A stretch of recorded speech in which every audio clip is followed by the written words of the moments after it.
Hey everybody, welcome to episode 24, our interview with Aaron Walbert Brownbridge. In this episode, we sat down with a friend of ours that we've known for some time, and you've probably heard us refer to him in some previous episodes as Wally.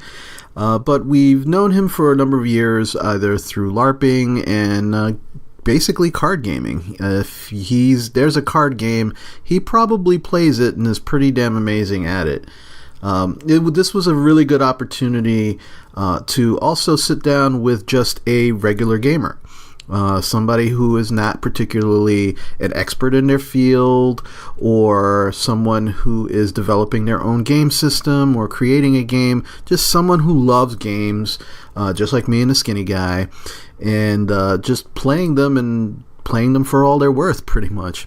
We were lucky enough to sit down and have him talk about his experiences, both in non-card games and card games alike. So it was a really good interview, and we were able to learn a lot. You also might hear some, especially with Magic the Gathering stuff, you're going to hear a lot of technical terms. Thankfully, Skinny Guy stops and explains a lot of those things, especially since I'm not as well versed in these things as they are. But that's why we do this. One of the reasons we do this podcast, to inspire others, to learn, and to basically share what we love, share the games that we enjoy and why we enjoy them. We also want to take this opportunity to congratulate both friends of the show, Post-Pandemic LARP and the Lost Colonies LARP. This past weekend, they had a playtest, and folks came out. They had a lot of fun. And things, by looking at things online, it looks like things went pretty well for them. So congratulations to those guys. And again, if you're interested in playing a game either out in the Lancaster, Pennsylvania area, that's the Post-Pandemic LARP, you can find them online. We'll have a link in our show notes to it. And the Lost Colonies LARP, that's out in Sterling, Virginia. And if you're in the Virginia Metro DC area and you're looking for a good game, those are the folks that you might want to take a look at. So again, those will be in the show notes. Those links are going to be there. Take a look, have a lot of fun. We want to thank you, the listeners, like we always do, because again, even if you weren't listening, I think we'd still be doing this, but it would just be silly. But we do have listeners, which comes to a shock and surprise to me and Skinny Guy at times. But the listeners that we do have, you guys, really make a difference. It makes a difference to us as far as, why we do this. Our patrons as well. I mean, you guys have put a lot of faith in us, and we really do appreciate it. And every time we put out an episode, whether it be a regular episode or a bonus track, we always hope that we're putting out the best thing that we can to entertain you, and also to help educate and inspire, if that's what you're looking for. But yeah, thank you again. We really do appreciate your feedback, all the listening that you do and downloading. Don't forget to subscribe to us, depending on what platform you're listening to us on. Really appreciate any likes that you can give us. Follow us, subscribe, whichever your platform asks you to do. It really does make a difference as far as getting our show out to the widest audience possible. And one last thing before we move forward with the episode. Old Man and Skinny Guy are going to be recording live from DexCon 21. Another double exposure convention out of Morristown, New Jersey. It's being held at the Morristown Hyatt. It actually starts on 4th of July, on Wednesday the 4th, and runs all the way through Sunday. We will be there recording on Saturday morning, 9 a.m. to 12 p.m., and we have some great guests lined up. And we hope that you come down to DexCon to play all the games. I mean, they're going to have a million games: LARP, board games, role-playing games, tabletop, you name it. That game will most likely be at DexCon. But if you get the chance to come and see us from 9 to 12, that'll be great as well. Remember, in order to participate in the convention, you actually have to pay admission. So go to DexCon and have a great time. Come listen to us play a million games And trust me, you won't be sorry that you did. So I'm not gonna belabor this any longer. So again, welcome to episode 24, our interview with Aaron Walbert Brownbridge. Enjoy.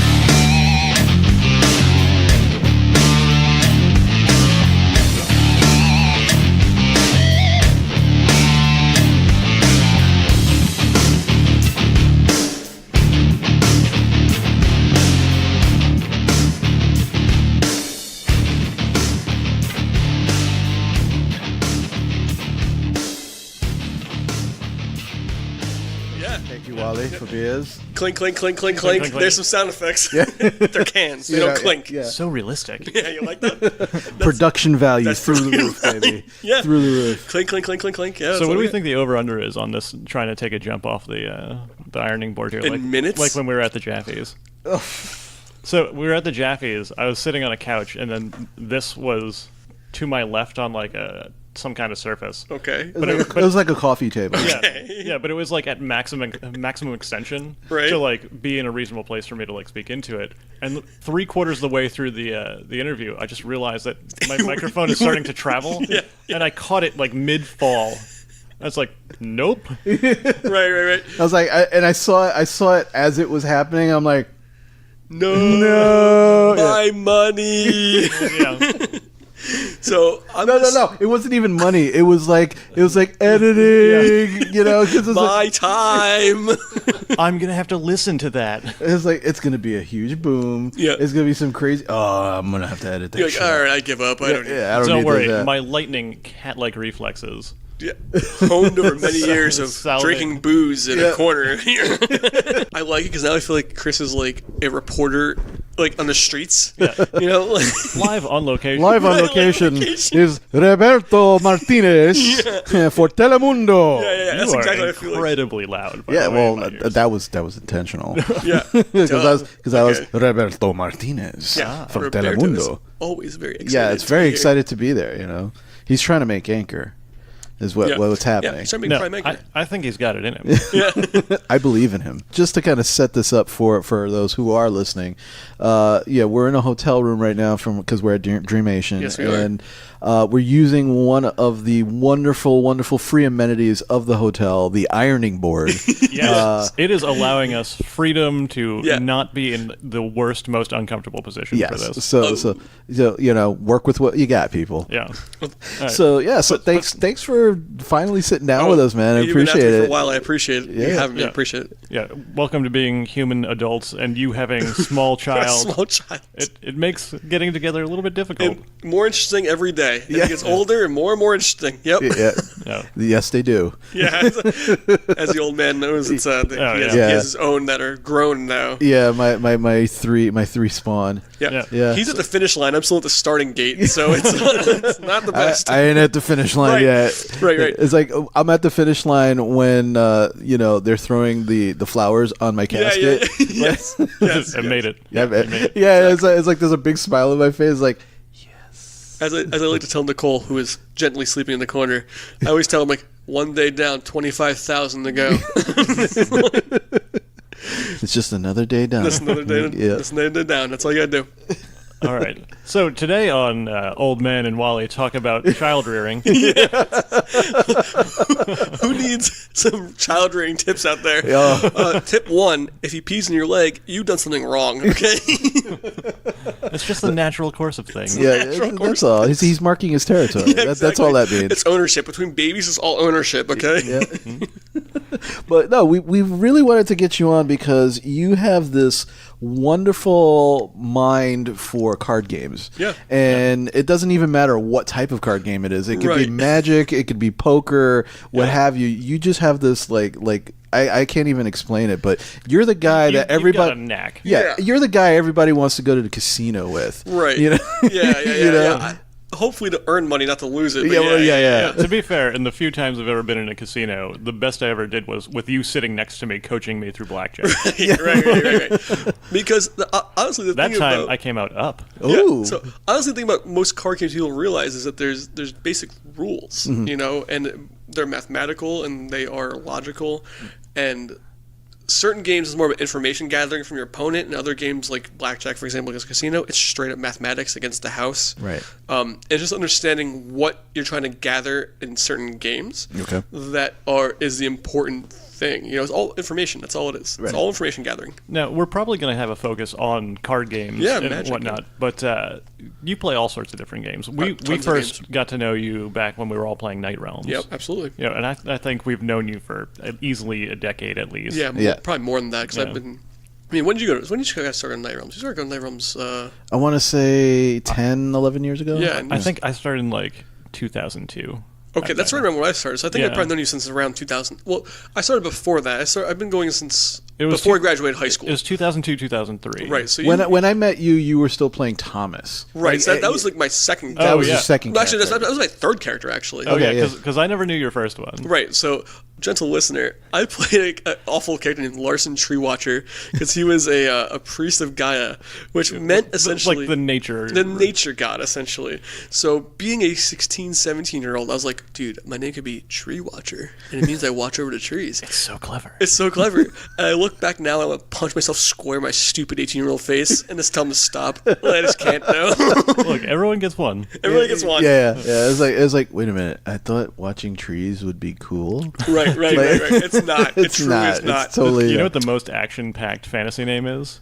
Tree Watcher. The guy who literally looks at something that's not going anywhere. It's like, he's not intervening. He's not helping. He's not like sewing or. He's just like there's no cultivation. It's like, that sure is over there. Like singular tree. Grass Watcher. Yeah. It's like that's the only way it gets worse. No, because grass is plural. One tree, man. That's all you get to watch. Right. He's just, I can to see you there, and every hour somebody comes by and you go, yep, still there. Still growing. Yeah. So one of the things we usually ask people is sort of what's your gaming background? Yeah, so I started, originally I got into gaming because my brother, when he was a freshman in high school, he's 4 years older than me, he started playing Dungeons & Dragons with some friends, and he brought home, I'll never forget it, the Dungeons & Dragons original Bard supplemental handbook. Remember the old bound and brown leather handbooks? Was it the second edition? Second edition, 2.0, yeah, second edition. Yeah. The old brown, and they had a ton of them. He brought home the Bard one.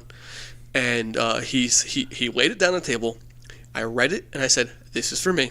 I love everything about this." And but the thing is, when I moved to high school, the big thing was all right, you don't want to be that nerd. And again, some people they fly that flag, and I have the utmost respect for them because they are who they are. Mm-hmm. And there's a whole conversation we have between closeted nerds and out nerds. Yeah. I've always been a closeted nerd, and it's just there's no good way or good or bad way about it. It's just simply who I was. And I've always had the utmost respect for people who are like, this is who I am. Respect me or don't. Right. Yeah. Just to be honest with yourself and those around you. And honestly, it's not like you're not sharing that part of your life with certain people. It's not like that's so bad either. No. And honestly, it took me probably until my late 20s, and I'm only 33 now, to be like, I don't care anymore. Right. Which is and it took me that long to be like, because I really did lead my LARPing / gaming life and my quote unquote cool kid life. Yeah. I'm not that cool, okay? But it took me about that long to be comfortable enough myself to be like, this is who I am, like me or don't. Right. And that's why I have the utmost respect for people who are essentially saying, I am who I am, like me or not. And so, but anyway, so my background was I started going to Night Realms about late high school. I went from I just stopped going recently, so it's been over a decade. I went just continuously. Yeah. Right. And I held many, many staff positions at the game. I was a staff member for many, many years. And yeah, I think we were on staff together for many years. We were. And then you stopped being the new player officer. And then I originally said, I don't want to be a staff member anymore. I want to play the game. I want to have fun.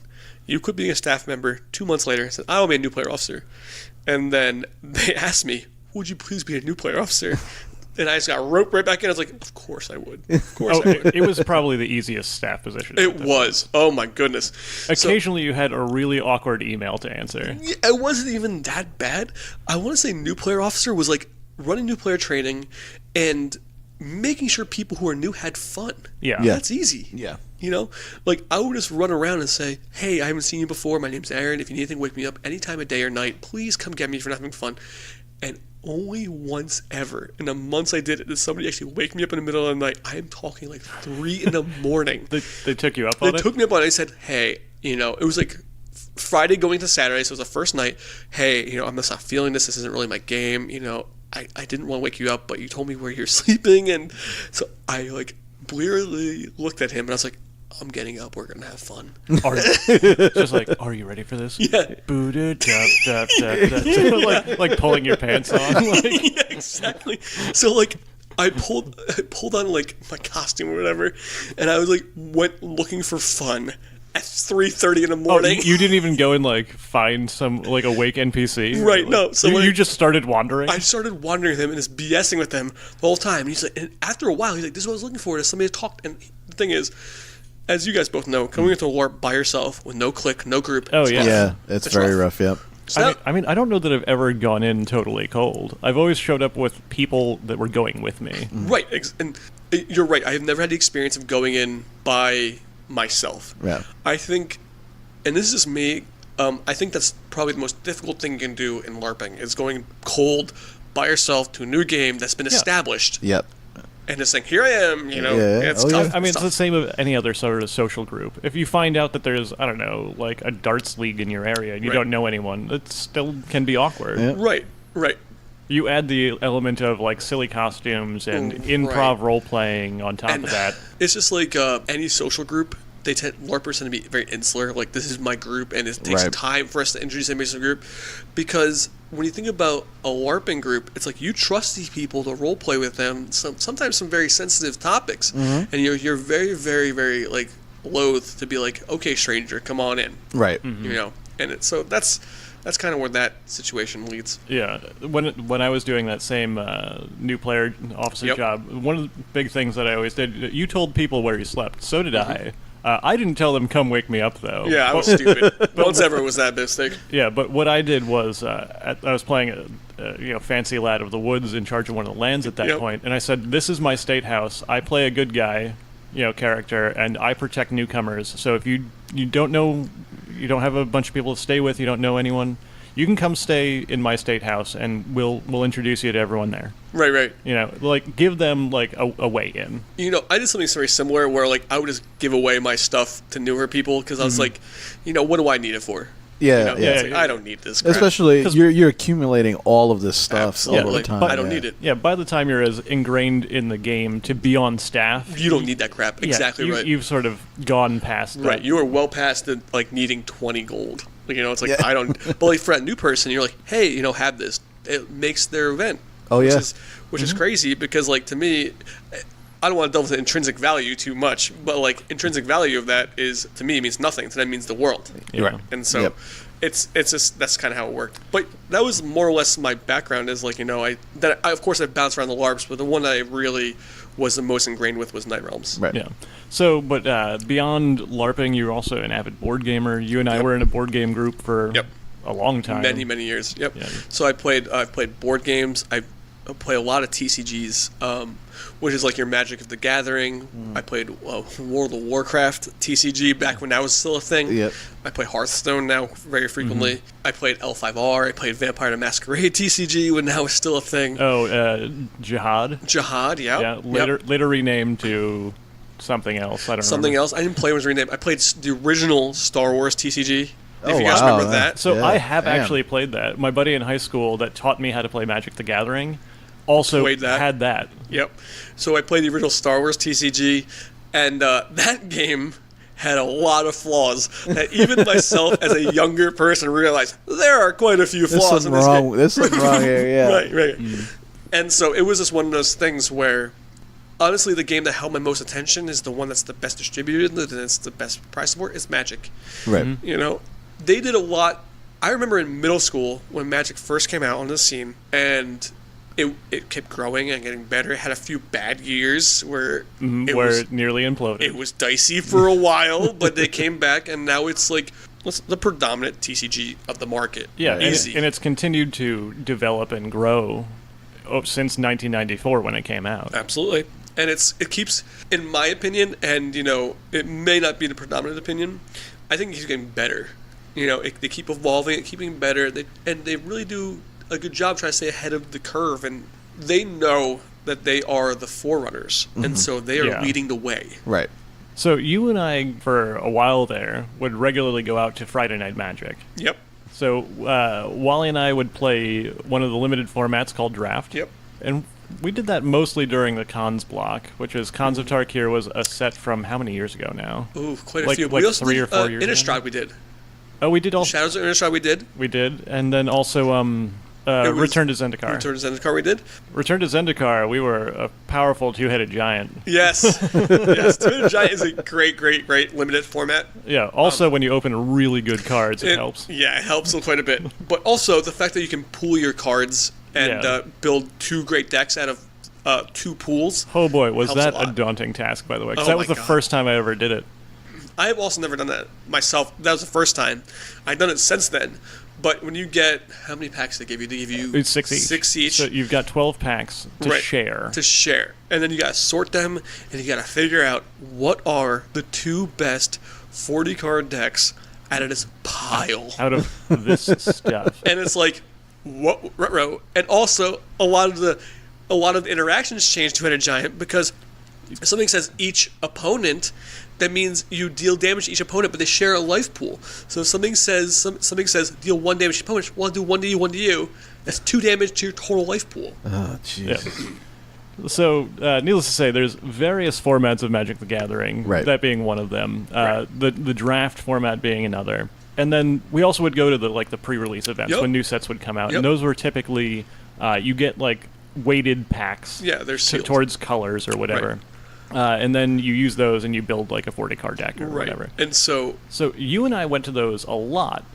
And I always, you and I both sort of fell into listening to, Limited Resources, the podcast. Right, fantastic resource. Everybody wants to get involved in this format. Because there's sort of, much like you were saying about, card games, there's an underlying sort of math element. There's a way that you can, learn the value of, if this Magic card is a creature, and it costs 4 mana, when is that worth a creature? How much power does it need? How much toughness does it need? What sort of abilities does it need? Right, exactly. So the thing about Limited in particular, and that's primarily the format I play, is Limited, is that you're always trying to force your opponent to expend their resources inefficiently while you expend your resources efficiently. And so what that means is if I play a 2-mana creature, I'm trying to get you to expend 3 mana to remove it. Or conversely, this is the dream. You play a creature, they have to expend multiple cards to remove because now you're getting the better interaction. So I'm spending 1 card and you're spending 2+ to get rid of it. I've gotten ahead of that deal infinitely. Right. So what that's actually getting to is a lot of card games, a lot of games in general, have sort of internal economies to them, and it's not always what you think it might be. So in Magic, each time that you take a turn, there's some steps you go through, but one of the things you can do is you can play down a land card, which is your resource to put other things on the battlefield. Right. Now, if I find a card that costs 2 mana, that is a 2/2 creature for 2 mana, that's okay. That's about the baseline that people usually assume is okay. It has a nickname in Magic circles. It's called a bear. Yeah, it's a bear. That was the first card printed. With it's a bear. 2/2 for 2 was a bear. Yep, it's called a bear. But if I have a card that also costs 2 mana that says or it costs 2 mana, has 2 power, 1 toughness, but is an ally. Why? How come that one's different and they cost the same? Right. Well, it's because there's interactions in the game that maybe the fact that it's an ally is relevant. Right. Correct. So, and the thing is when you're trying to evaluate power and toughness, like Brendan said, you're trying to always look for keywords that increase the value of something. So something that is Death Touch in Magic Gathering, which means that any damage it deals, it destroys the creature. Right. That increases the value intrinsically. So if you have a 2/2 bear. A 2/2 bear. 2/2 bear, and you're looking at something with 2/2 Death Touch. Well, then of course the 1/2 Death Touch is better. Right. Right. But in that exchange, say I play a 2/2 bear, Wally puts out a 2/2 Death Touch creature. Right. I want him to lose that death touch creature because it's got more value than mine. Yep. If I could trade my bear for that 2/2 death touch, I'm getting ahead of the game. Absolutely, that's exactly it. Yeah. And that's one of the things when it comes to at least Magic the Gathering is that's where a lot of the interplay of that game is learning to assess the value of those cards to see where the advantages are when it's not necessarily obvious. These two cards that cost the same, in this example it's very simple. This one literally has an additional ability. Right. But later on there's things like, okay, I play this weird power toughness creature that does this thing in a certain scenario. Is that worth trading to that death touch creature? Maybe it depends on. It depends on the situation, if you're dealing with breaking up your opponent's synergies. If they've got cards that interact. I think one of the most important, compared to you two playing Magic, I am well below Don't intermediate. Sell yourself short. Trust me, I'm realistic about my prowess in Magic. But I remember one of the key things that sticks with me as far as our interactions are concerned. We did a draft one time that I came to. Right. And I remember you playing, and you were just randomly saying stuff while you were playing. And one of the things that you said actually helped my play, which was that you were it was resource management, right? Where you were like, oh, I'm okay with getting rid of some of my, taking hits to my life points because that is also a resource. Yeah. And when I had started playing, I was learning like everybody else, but I was like, oh no, nobody can touch my life points. Mm-hmm. But the minute you said that, something clicked for me, and all of a sudden I began to play better because I saw it as a resource rather than than and that was such a big to be big fair thing for to me. you. That is a common super beginner thought process is that my life total is 20 and miss. I cannot get 0, and any kind of hit I take is bad. Right. When in reality, it's a resource. Expend it as necessary. As long to as my life total is not 0, right, I'm fine. You're still winning. Yeah, and that helped me change my gameplay immensely. Yeah, which is sort of funny. Just because the comparison just jumped in my head. Your life total not being 0, you're fine. Every LARP that we've ever gone to, I think. I don't know that we have ever gone to a LARP that says when you're at half your hit points, something. Yeah, you do half damage. Yeah, you're now you're shuffling around or something. You can make a game that does that, but every game that I've ever been to, I think, as long as you weren't at 0, you could still acrobatically leap around like nothing matters. Is life greater than 0? You're good. Yeah. Yeah, and so. It's that kind of delegation of resources that takes you to one step beyond into where you go from let's say going 3-1 in a pool to 4-0. Explain what you mean by that in case someone doesn't know what we're talking about. So usually what happens in a pod is you play, not a podcast, friends, a draft pod. So in a draft pod you have people passing cards around. You're drafting the best deck out of those cards, and you play 4 matches. And so it's called a pod. So what you want to do is you want to try to generally do better than 500%, which is better than 2 and 2. So you want to do. It gets real mathy. Yeah, so you want to do better than 2 and 2. So you want to do 3 and 1, which means you've won 3, lost 1, or at best won 4, lost 0. Right. Yeah. If you are doing winning 1, losing 3, that's not great. Obviously winning none, losing 4, really not great. Yeah. So you want to win as many as possible. Obviously. Yeah. You want to do better than breaking even. Exactly right. Yep. You want to do better than breaking even. And it's really, really strange because there's a ton of small things you can do to take yourself from breaking even to getting to that winning 3, losing 1, and winning 4, losing 0.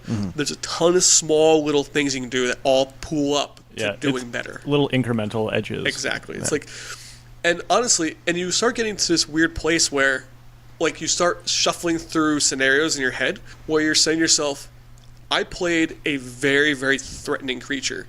He did nothing to remove it. That either means he has no removal or he's baiting out something better to remove it with. Right. And that gets into the head games of it of I play something that's should be vaguely threatening. You should get rid of it.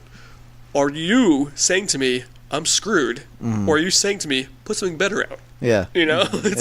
Are you trying to now? It's are you trying to exchange better resources for what I've done? Yeah. Right. So now you're sort of talking about what the game looks like on the table. Right. What kind of information can I glean based on what choices were made?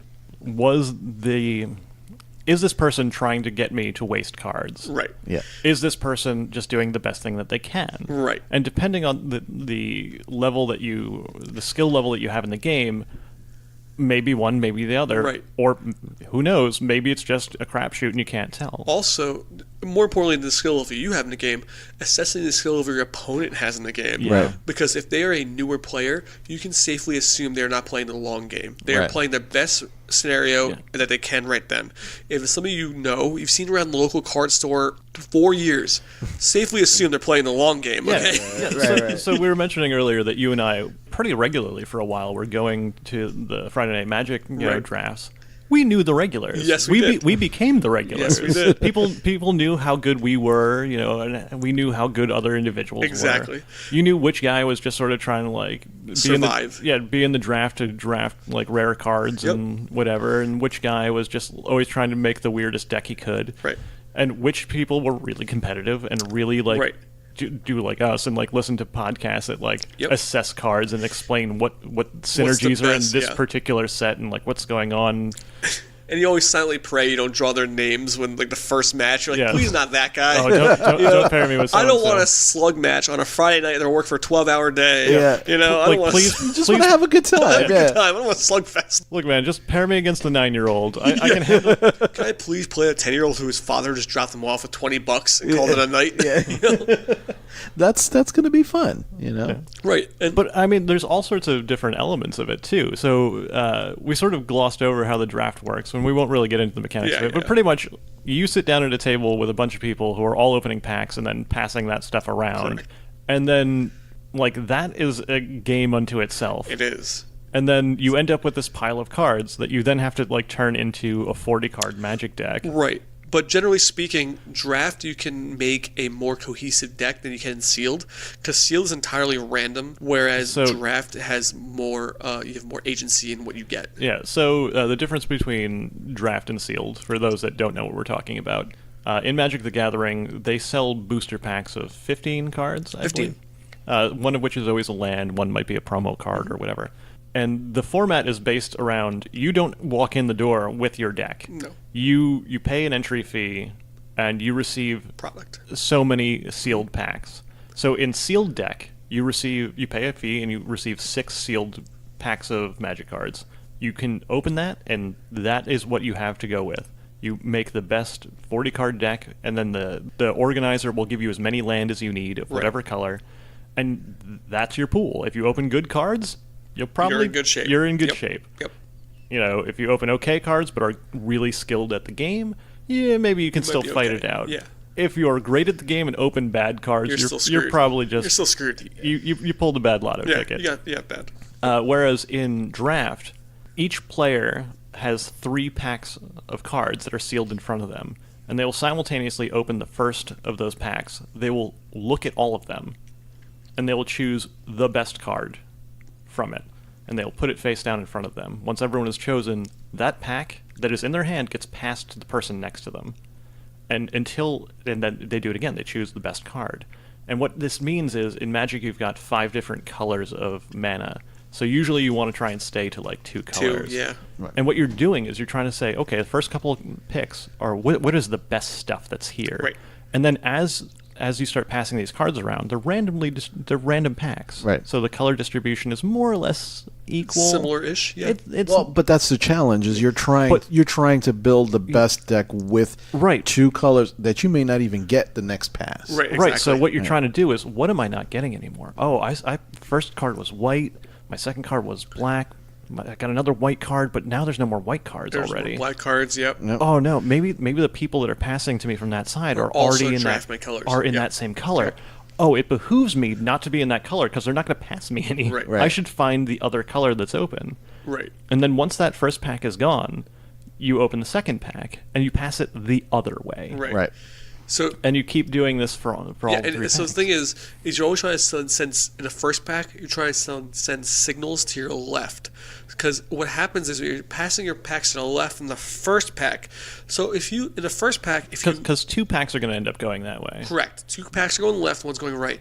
So what you're trying to do is plant seeds in your first pack so you get dividends in your second pack. Right. So if you want to make sure I'm in this color. Right. So if you let's say you want to be red, and you just draft every red card, so nobody to your left gets any good red cards. In your second pack, all the reds come in right. Right, because they're going to be looking for whatever color's open, which clearly isn't red. Right. So everyone on that side is going to be sending red back the other way. Gotcha. Yeah. So you're trying to like, and the thing is, this goes back to assessing the skills of your opponents, because if it's a newer draft pod, this isn't going to matter one piece of shit. Right. Because they are not going to pick up on signals. Okay? They're going to let's say they pick up the best mythic rare white card ever in their first pick.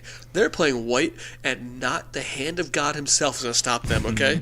They will draft every fucking white card, and it could be the shittiest white cards. And the thing is, that's kind of cool in itself, because that's more information for you. Right. Yeah. And so one of the interesting things as well is Magic cards have rarities that tell you how many of them there can be in a pack and things like this.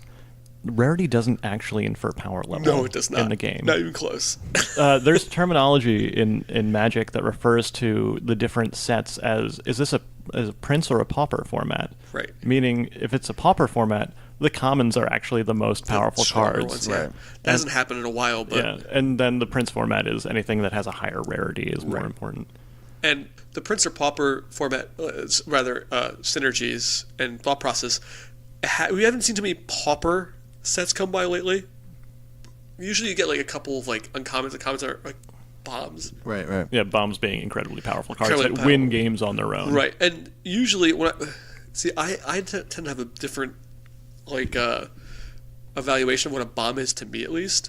A bomb is something that's going to force you to waste your resources. So it's like a great removal card or something like that. Right. Whereas for most people, a bomb is like a card that when I put this down on a table in front of you, you're probably going to lose. And I agree, that is a bomb. But for me, I have a more broad definition of what a bomb is to me. Gotcha. Yeah. Something that is giving you a significant advantage. Significant advantage. And a lot of people I know will not classify a bomb as like an awesome removal spell, you know? So I guess what we've been talking about here, before we go too far down like a Magic the Gathering hole, is that there's different elements of these card games that is about information gathering, and it's about assessing the systems in that game for the value that they actually give you. Sometimes it's not so apparent, such as when you're talking about the life totals in Magic. Exactly. Yeah. You know, it's like, oh, that's just a resource. I don't have to worry if I get damaged a couple of times. Like, that'll happen in the course of a game. Right. Oh, I don't need to worry about this. Sometimes it's better just let that happen versus making a bad exchange of other resources. Right, exactly. Yeah. Right. And, you know, that's honestly, going back to my other game of choice, which is poker, this is why a lot of Magic the Gathering players play poker, is because they find that they are good at information gathering, which is all poker is. Like, you know, poker in and of itself is a mathematical game.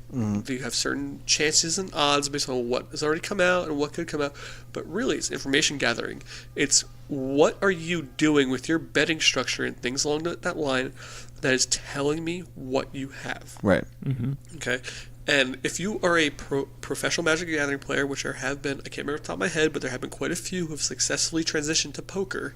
I'm trying to remember the host of Constructed Resources. Yeah, he's one of them. He's one of them. I can't recall his name. He's the most famous one. Yeah, offhand, I haven't listened to that podcast in a while because I don't play Constructed. Yeah, neither do I. Really, not very often. But the main host of that, and who is also the main host of the other podcast we referred to, Limited Resources, Marshall Sutcliffe. Yeah, he was a poker player. He was a poker player, and he was a successful poker player.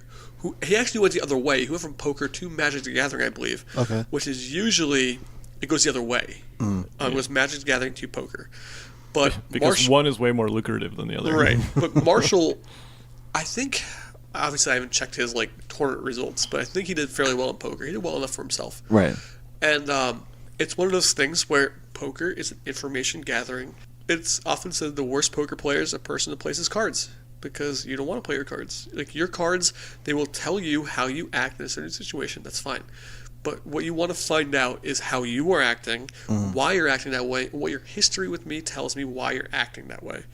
And so all that information together tells me a range of cards that you are playing, and now I can look at the range of hands that you might have, and I can look at my hand and be like, oh, he's probably beating me. You know? Damn, yeah. Yeah, this is the weird sort of psychological level that games get to. Yeah. So we're talking about this in terms of card games because people understand like things like, poker in general, whether they like understand it to the level that you just described it intrinsically. Right. But, like, yeah, there's information that can be drilled down on in all of these. Right. In card games in general, especially ones where it's like I have my hand of cards and you have yours, whether it be a TCG like Magic the Gathering or Hearthstone or a gambling big game like poker, right. It's all about what kind of information can I glean off of your actions that help to drive my actions. Mm-hmm. Yeah. And that's pretty much the bottom line. Yeah, and that's what I've seen. Like I've played Hearthstone, obviously. Yep. I've played Magic the Gathering, and it's always like that's the thing that I have. That's why I'm not a great card player. Right. Is because I have a difficult time kind of making those assessments because I'm more like I want to play the cards that are in my hand. Right. Yeah. Because that's just the type of person I am. But I don't do like I want to do well, right. But it's just not the way I'm wired. Mm-hmm. The thing is, there is no shame in that. Yeah. There are people who play the cards in their hand, and that is fine. What I'm talking about is taking it up to that next level. Yeah. And if you are, and there are many levels, like plateaus you can reach. Right. And let's say you're just like an average poker player who plays the cards in his hand, but you play them well. You know when to act on those cards and when not to. You were already doing better than a majority of poker players. Because if, let's say you know that if you have an ace in your hand and a 10 in your hand, you're playing Texas Hold'em, both suited, you know that it is a decent hand. Yeah. Okay? But pre-flop, you're pretty happy. You're pretty happy pre-flop. Before the 3 community cards come out, you're pretty happy. Because you're in like the top 10% of hands. No, not that high. No? Where are you? 20%? You're about top 20%. Yep. Yeah, okay.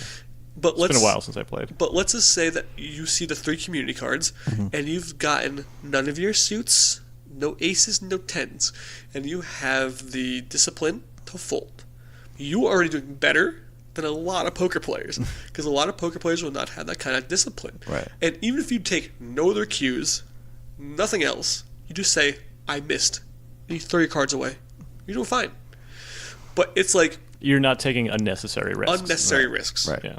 But if you see maybe the guy next to you is like, looks like he wants to fold, but he's like checking anyway, and you just get a feeling like if I just put a minimum bet into this pot, I'm winning. That's kind of like... Yeah, well, now is my investment worth the risk? Right, exactly. It's like intrinsically, is what I'm investing in this pot worth it? Right. And then, listen, I don't want to get into like craziness, like stack sizes and things like that. Pot odds and stack sizes. But intrinsically, it's like you don't always want to take a stab at that pot, which means like you don't always want to bluff at it if you don't have a possibility of winning it. But occasionally, if you look at your card and say, oh, I missed, but I think everybody else did too, put in a bluff based upon where you're at in the tournament or the cash game, it can be worth it, lucrative. Right. And that's where your odds are, so like... Yeah, if you want to get into it, you can... Right. Yeah, there's any kind of number of published books and resources online that'll teach you how to do that now. If you're interested in learning about poker better, there's tons of YouTubers that are fantastic. You watch streamers... There are a multitude who wisely play on delay. Well, on delay, yeah. Usually it's about a 5 or 10 minute delay. Yep. Yeah. Because you don't want to possibly offer real information. Like stream sniping is a real thing in like every game. You better damn believe when it's like cash on the line. Yeah, they're gonna stream. You're not going to give anything away. And which is probably very believable to you. People still do watch the streams of people who are playing poker if they're in that game with them, because even past information is still information. Yeah, you get to know really how they handled that hand. Right. It's like, because they're streaming, they're entertaining. So what they're going to do is they're going to explain their thought process and things like that. So they're going to say, oh, I was doing X, Y, and Z because of the following reasons. Right. And so it's just kind of that way. Again, what you're talking about is these are games of information gathering. Yeah, absolutely. Yep. In the modern world where you have weird end around ways, if I'm making side money by streaming on Twitch or whatever. Well, I will actually say that knowing you and how your mind works when it comes to card games is it has made me more aware of how I play games, and that I will never play you Right. Because stay away. I will stay the fuck away from poker, from Magic. I mean, a friendly game, yes. Right, but right, if money's on the line, so like I might as well just open my wallet and just hand you money. It's funny you say that because every now and again when I try to get a poker game at my house, people will say, I would rather give you $20 fucking than come to your house and waste 3 hours of my life playing against you. Yeah. But the thing is, you're way better at that game than I am. But you still have fun. I still have fun, and sometimes I do well. Right. Yep. And, it's... because odds are odds. And don't forget, it is still a game of chance. Yes. Okay. It's a game of variance. Variance. Yeah, depending on what country you're living in, it's a game of chance or variance. what state you're living in, it matters. Exactly, yeah. By the way, good old Pennsylvania, online poker coming soon. Yes, I can't wait. And on more serious you mean that's early retirement? Oh, yeah. I did, back before Got to put that baby through college. Right, exactly. That's my college fund. You want to put yourself in the most optimal position to win. It doesn't mean you're always going to win. You want to put yourself in the best position to win. Right. Yeah, and you want to recognize when your position has changed. Right. And let's just say that, I have always been very even-keeled, especially when it comes to poker, where if I get my money in with the best of it and I lose, I am so easy to say to myself, hey, you got in with the best of it, you lost, no problem. Right. I only kick myself in the ass when I get myself in the worst of it. I made a bad read or a bad choice, and then I got my money with the worst of it, and then I lost, and then this is going to sound crazy. If I get we live near the Sands. I haven't gone very often lately, but I used to go to Sands and play poker every now and then, and if I got my money with the worst of it and won, I still felt bad. Right, because you didn't feel like you played it well. I didn't do a good job, Yeah. And it was like... Well, you also go into any actual gambling with the mentality of, this is entertainment money. Right, this is entertainment. This is money I'm spending. Right. If I don't walk away with it, it's fine. That's my expectation. If I get something, great. I know quite a few professional gamblers, and that is their job. Right. And so if they do poorly at their job, unlike most people's employment, if you do bad at your job, your boss yells at you. In gambling, you do bad at your job, you lose money. Yeah. That's the difference. That's your livelihood, right? That's there, your livelihood. If that's what you're doing. And so, if I get my money in with the worst of it, which means I made a bad call and I won anyway, I walk away and I say to myself, what the fuck were you thinking? Yeah. And the person across you was like, oh, you got lucky. I'm like, yeah, I fucking did. And I was like, I had no right to win that, And I'm actually worse than myself in that situation than anybody else would be worse than me. Yeah, because the reality there is you could get sloppy and just say to yourself, oh, you know what? If that worked this time, that'll work the next time. Oh, my God. Yeah. And then that's it. Old man has hit on the awful slippery slope. That is what if. Yeah. Okay? Yeah, which is why so many people that lack that discipline bust out. They hit the felt real fast. Do poorly. Yeah. Old man has hit the most important thing to remember. If you fold your cards on the flop and the turn comes out when it hits you with a royal fucking flush, but the fold on the flop was the correct decision, do not give a shit what you did comes afterwards. And that is the important thing. Don't ever second guess yourself. Don't ever, because then you will get into that bad mindset of this will happen in the future. No. And now you're gambling. You're not playing poker. You're gambling. Now, this is also the same outside of gambling. If we're just playing a friendly game of Magic the Gathering between us, and you win out in a bad scenario, you made a bad play that somehow you got away with. Oh yeah. And you say, oh, well, I can just do that. That's going to hurt your win percentage. Oh, yeah. Let me explain to you where I always do this, okay? I am the king of the 2-land keep, okay? Dude, which you've talked me into it too many times. So let me explain to you guys what a 2-land keep is. Yeah. So you draw 7 cards, right, and your lands are your mana and how you cast spells. Right. So keeping 2 lands is extremely fucking risky, because generally speaking, you're going to need to draw at least 2 more to be in any kind of contention to win. Yeah, right. Because games typically go 7-8 turns, and you usually want to be getting... At least, yeah. Yeah, you want to make sure that you're putting out a land every turn. Right. And on average, you'll have every 3 turns you should, statistically, if you've built your deck quote-unquote correctly by math, you should be drawing a land. Right. So it's 3 draws, so 3 turns for you to get your next one. Right. And so what I am the king of is looking at those 5 cards and be like, that's a fucking great curve. Which means that like I have a 1 mana card, a 2 mana card, a 3 mana card, a 4 mana card, and a 5 mana card. I'm like, all I need to do is draw mana on the next 2 turns, and I'm good. And then I don't fucking hit it for 6 turns, and I watch my opponent just beat me while I sit there with cards on my hand. Yeah, while you sit at the table and lose a game without playing in it. And then they look at me questioningly, like it's some kind of deep, like fucking, like I am somehow like thinking ahead of them, like Rain Manning them. Yeah. Like I'm thinking 10 turns ahead, where I'm like, no. I'm not gonna play land for 6 turns, and I'm gonna get him. That's not how it works. I was lost. No, I'm not as smart as you think I am. Exactly. I just lost. I got greedy and I lost. Yeah, so I'm glad we sort of went in this direction, because we were getting like sort of very serious about, like getting things correct. There are gamers out there that think in that sort of mentality of like, there's a correct way to do this. Math can dictate the right answer now. And they'll spend time and they'll make a deep dive. Some people are very good at it. Some people think they're very good at it. Some people just waste a lot of time trying to do it. That's fine. Games are supposed to be entertaining unless they're literally your job. In the case of these professional poker players we're talking about. Please, yes, it's fun.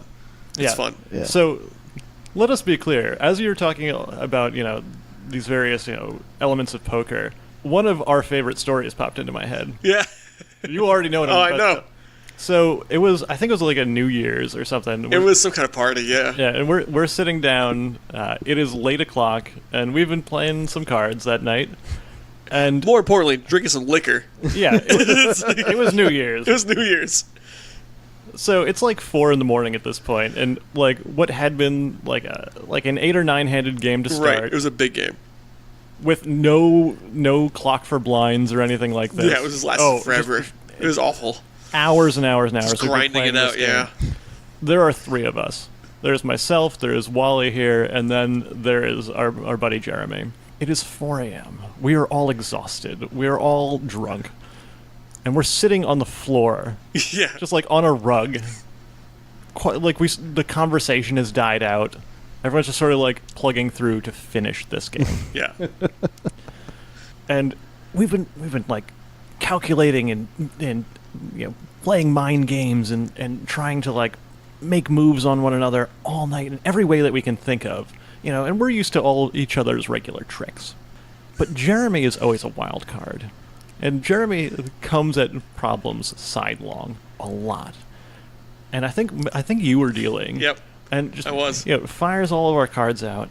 We all sort of like quietly just peek under our hands, not showing anything. And Jeremy just looks down at his hand and goes, Queen 8. And puts his hand down. And like a lightning bolt, Wally and I lock eyes. Yep. Like, is he second leveling us? What is going on right now? Hold on. What kind of... Is he just that? Or is this some kind of thing? Hold on. Jeremy might try and pull something like this. And what does that mean? And about half a second later, as Wally and I's minds are both racing... Yeah. Is he second leveling us? What is he doing? Jeremy just goes, wait, did I just... I fold. Yeah, I fold, yeah. And he goes, wait. And he double checks to make sure it actually was the Queen 8. And he's, whatever, I fold. So, a real quick, a fault to the Queen 8 is like, a couple years later, I was playing poker at Tropicana, and I've since considered a Queen 8 my lucky hand. I consider as a person, superstition, right? Now. Superstition. As a man who has put himself forth in this podcast as a man of mathematics, I have superstitions, and the Queen 8 ever since that has been the hand I always will put some money in if it is reasonable. Yeah. If it's like a flat call, $2, I'll call. Yeah, mind you, a Queen 8 is not the best hand. It's not the worst, but it's not the best. Yeah. So I'll never forget. I was at the Tropicana playing a 1-2 no limit poker, which means small blinds $1. Big blinds $2, and it comes around to me, and I bet $2. I have a Queen 8. I'm like, yes, Jeremy, I bet $2. It is worth the investment. And so I put in $2. I will never forget this till the day I die. The flop came Queen, Queen, Queen, giving me 4 queens on a Queen 8. Okay, damn. And there was 5 other players in, so I was the first to act. I check, obviously, which means I take no action. Goes to the guy on my left. He bets $10. He chases out 2 other people. It goes to the guy to my right, who raises to whatever. Right. And then I call, I'm like, oh my God, Jeremy, the queen 8, yes. And so it goes to the guy on my left, he calls. Long story short, in this 1-2 no limit game, I ended up winning $500 on a queen 8. What were the other hands? Damn. It was 2 pocket pairs. Oh, okay, that makes sense. They both had full houses.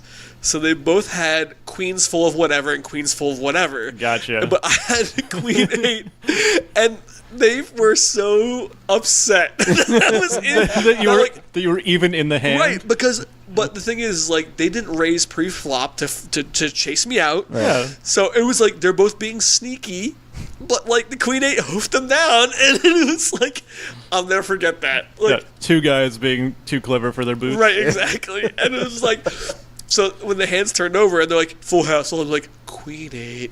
It was like, of all the years of my playing poker, that was like my favorite thing that's ever happened to me. Oh my God, yeah. That's funny. All right, so let me ask you like a last parting thing as we're wrapping up. Yeah. So if you have someone who wants to learn how to play Magic the Gathering or poker or be better at it, what kind of advice would you give like a beginner? Sure, absolutely. So when it comes to Magic the Gathering, I would advise you to go to your local game store, find out what it is, and play a Friday Night Magic event where it's a draft event, because that is generally a more relaxed event. Also, if you go to a pre-release, that's also a very relaxed event. And the benefit of that is it is required to have cards to go. You can go with $15 for a Friday Night Magic or $30 for a pre-release. And the owners, I am not kidding. I've been to many game stores in my life. I've never met a game store with owners who are anything less than super inviting and welcoming to you. Right. Yeah, and willing to teach you. Willing to teach. When it comes to poker, you're going to read books, watch streamers, be willing to spend some money if you want to go that route to learn the game. Better yet, go onto Facebook for your area. There usually are poker games in your area for like $20 to $50. Go there with the expectation of losing that money. Abide by local laws. Abide by local laws. Go there with the expectation of losing that money. Let's be honest, state troopers aren't hoofing you down for $50 card games. They're probably playing in those card games, okay? Not that we condone that. Not that we condone that, but like they're probably playing those card games. Yeah. But seriously, if you want to learn how to play poker better, read books. You know, Gus Hansen, who's a famous poker player, has a fantastic book. Doyle Brunson has a fantastic book. There's a book out there called Super Systems, which is an older book, so it doesn't really represent the newer styles, but you should read it. And the thing you got to remember is that it's always a learning process for all these games. Right. Don't take any loss as anything less than a minor setback and keep moving forward. As long as you're learning from any mistakes you make or any losses you have, you are expending money wisely. If you ever find yourself in a poker game where you lose $50 and you walk away so mad and you lose nothing, stop playing. Yeah, you shouldn't have been in that game to begin with. It is not for you. If you walk away and you say, hey, this person pulled X, Y, and Z trick on me that I can learn from, bingo. Now you're still in it. And then you're going to find yourself slowly progressing and getting better. Right. That's the bottom line. Okay. Well, thank you so much, man. This was a lot of fun. I had a lot of fun too. Yeah. In this hotel room with the air conditioner kicking on every 5 minutes and sounding. It's all good. I called it. Yeah, you called it, but I'm the editing guy, so it's all good. Your problem. Get to work, Chris. Let's face it, Chris does all of the work on this. Yeah. No, I came here and just like entertained for an hour. I'm like, all right, Chris, good luck. Let's leave. Here you go. Yeah. Again, thank you for being here. No, I had a great we've been time. wanting to get an insight because we've interviewed a lot of people just before we go that are trying to be professional in the gaming industry or like promoting their art or whatever. You are like us. You are not actually like a professional in this industry. No. You're just an avid, person in the hobby. I always like to say I am a gifted amateur. Yeah. Yes. Yeah. That we like to call perfect. ourselves We're intermediate. we're intermediate. We're B+ players. Absolutely. We're solid B+. People always say to me like, "How good are you at poker?" I'm like, "I'm a gifted amateur." Yeah. That's what I am. Yeah. And it's always great getting to play. Honestly, I'm a person that doesn't mind losing. I had 2 older brothers. I learned that lesson real early, long ago.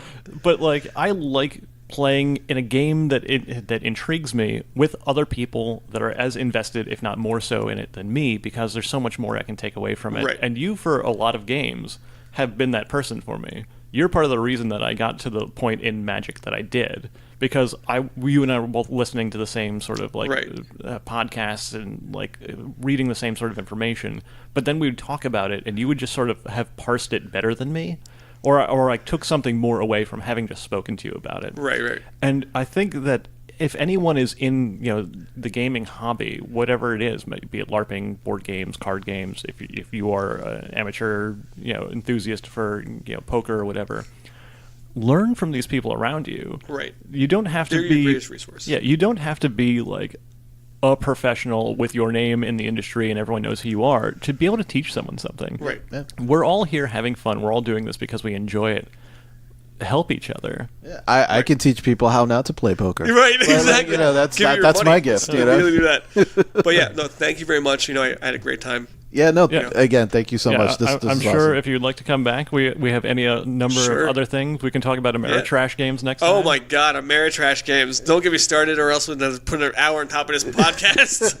Next time. Next time. But anyway, with that, we've been Old Man and Skinny Guy. I'm Old Man, and I'm the Skinny Guy. We'll catch you next time. And remember, don't dream it, be it. Take care.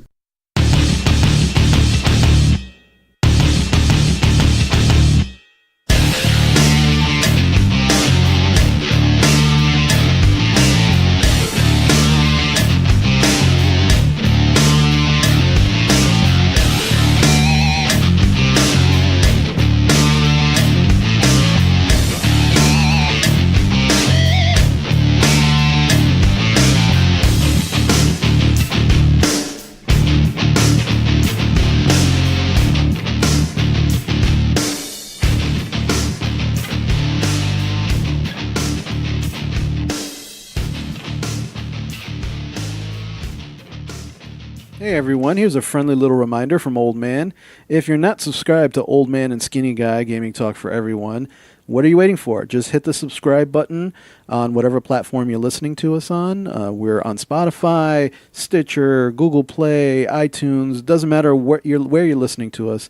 Hit subscribe.